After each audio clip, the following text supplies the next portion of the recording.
Hi all, welcome once again to Naturang Batas, Likas and Tama. I'm your host, Jemy Gatdula. This episode, we will be discussing constitutional amendments. Essentially, what is a constitution? Why do people keep wanting to change it? And what effect does it have on people's lives? Our guests for this episode will be discussing that and other questions, and I hope you can join us then. Our guests for this episode are quite interesting, and they're actually very much, how would you call it, experts in the subject. To my left is Dr. Villegas of the University of Asia Pacific, one of our most renowned economists, and at the same time a member of the Constitutional Commission of 1986. Beside him is one of our close friends from way back in law school, Elmer Rabuya, a law professor and one of our foremost experts in civil law. Welcome and thank you for joining us. Thank you. Thank you. Well, the first question will go to you, Dr. Villegas. Yes. Essentially, what is a constitution? And when you were drafting it way back in '86, what kind of document were you guys envisioning back then? Well, a constitution is the fundamental law of the land. Strictly speaking, it should really be a statement of basic principles, let us say philosophical principles, very much related to natural law. That should be, in the future, the basis of legislation that could change because of circumstances. Laws have to be modified when certain circumstances change. But definitely the Constitution should not be changing very often because it is based on philosophical views about what man and society should be. Looking back, and if it's pertinent for us to ask that, do you feel that you were able to achieve that sense of being a fundamental law, in the sense that certain philosophies were inculcated in that law? Definitely.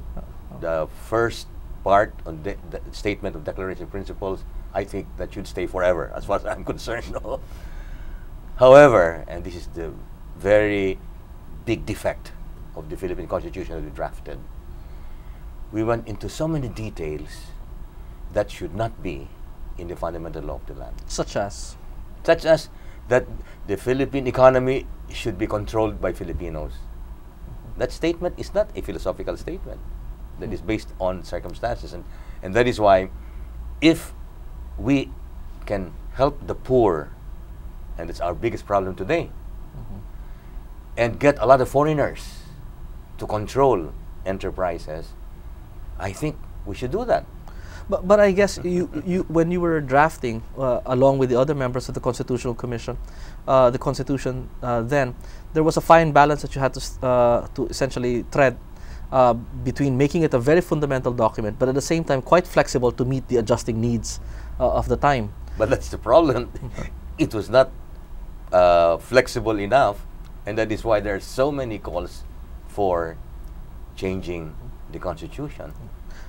Elmer, this is essentially the third constitution or fourth constitution? I believe it is the fourth. Officially, I believe it is the fourth. And the others being the first one, I believe, is the Commonwealth Constitution. Before that, the Malolos, popularly known as the 1935 Constitution. Yes. Then the second one is the 1973 Constitution. Then we had, during the revolutionary government of Corazon Aquino, we had the Freedom Constitution. The Freedom Constitution, and then the this one, 1986. 1987. Although some people would also count, for example, the Malolos and perhaps also the Constitution sometime during the Japanese era as well. Unofficially, yes. Unofficially.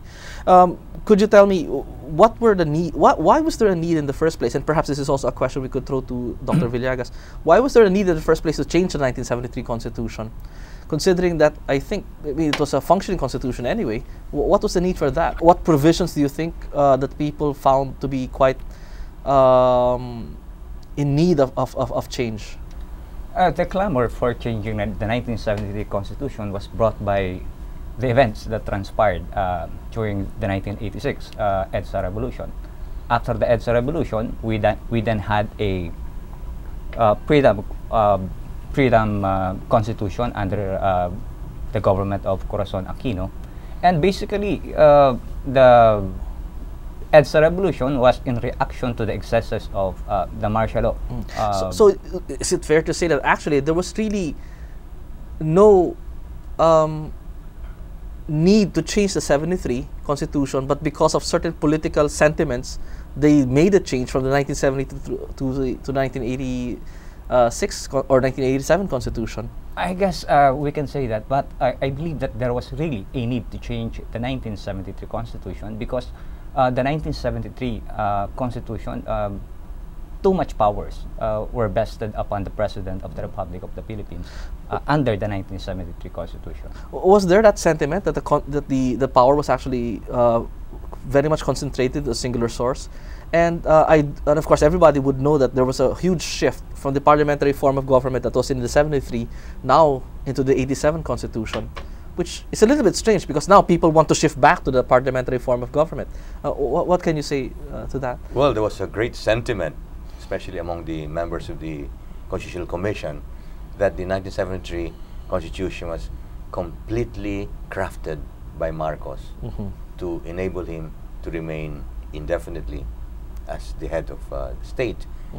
And that is why, talking about swinging to another extreme, one of the imperfections of this Constitution, the 1990 Constitution, is that everything that Marcos did was wrong, and therefore we have to go to the other side.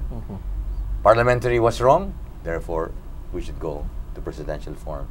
So the ghost of Marcos was too much in the minds of many of the members of the Constitutional Commission that explains also why the Constitution has so many provisions that should not be in a fundamental law of the land.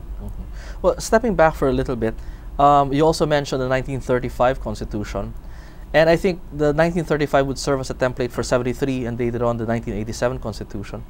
But I think it's also fair to say that a lot of the things that the 1935 Constitution was heavily influenced by the relationship that we had with the United States, and by that logic, the Constitution of the United States. How much do you think was the United States Constitution an influence on the way we drafted our own Constitution? Let us remember that the 1935 Constitution was promulgated during the American occupation. We were then under, we were then under a Commonwealth government. We were not yet then an independent republic. So that 1935 Constitution was greatly influenced by the American Constitution. So basically, our form of government was copied from the American. The good thing about the 1935 Constitution is that it likewise copied the American version of the Bill of Rights, the separation of powers between the executive, legislative, and the judiciary. Although the interesting thing is, I have to say, I think the 1935 Constitution expressly had already included there the Bill of Rights, whereas the Americans had to make certain amendments in order to actually include their Bill of Rights in it. Dr. Villegas, could you tell us what was exactly the history and the background in the creation of this present Constitution that we have? What was the process, and how was the call made in changing this present Constitution, in changing the 1973 to the 87 Constitution? Well, as I said, President Cory Aquino created a commission of 50 members, eventually about 2 people. How was the selection made of those members? Well, just from various backgrounds. With with advice from the people closest to the president. So this was not an elected body compared to the... It was not, and that is another reason why we have a rather imperfect constitution. You really think that the reason why, one of the reasons why, is because of the fact that it was because of an appointment rather than through an election? Why is Correct. That? Because the people who advised the president made sure that you would have a really rainbow composition, from Marxists to leftists to centrists to rightists, more an ideological basis, and that would not be... Wouldn't have that been a good thing because of the fact that you had these varied interests? That would have not been representative of the Philippine public. I mean, I'm sure there would have not been as many leftists if you ask the public. And that's why it became such a debating society that it was so difficult to arrive at a consensus. So this constitution is a result of so many bargainings and so many, you give me this and I will give you that. And for example, just to cite, my highest priority precisely had to do with the dignity of the individual starting from conception. And that is why I made sure that I would get the majority for that. And it was a very, very contentious issue. So even if I had to give in on this thing about nationalist industrialization, which of course I completely objected to, but just to be able to get votes on my side, so I had to compromise.